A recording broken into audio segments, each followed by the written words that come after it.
ద్వితీయోపదేశ కాండము 34 అధ్యాయాల్లో ఏముందో ఇప్పుడు చూద్దాం. 1. యోర్దాను యువతలనున్న అరణ్యంలో దేవుడు ఇశ్రాయేలీయులతో చెప్పిన మాటలు. 2. శేయీరులో ఉన్న ఏశావు సంతానాన్ని దాటడం, మోయాబీయులను, అనాకీయులను, హెష్బోను దాటినప్పుడు ఏం జరిగిందో వివరణ. 3. బాషాను మార్గమున వెళ్ళినప్పుడు వివరణ. 4, 5, 6 ఇశ్రాయేలుకు కట్టడలు, విధులు వివరణ. 7, 8 7 జనాంగాలను వెళ్ళగొట్టడం. 9 యోర్దాను దాటబోతున్నావు భయపడకని చెప్పడం.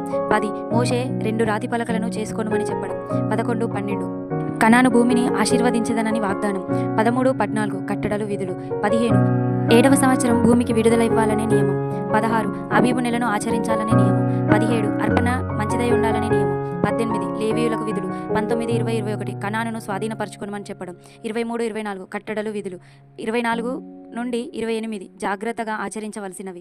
29, 30, 31 యెహోవా హోరేబులో ఇశ్రాయేలుతో చేసిన నిబంధన. 32 మోషే కీర్తన. 33 మోషే ఇశ్రాయేలులను దీవించిన విధానం.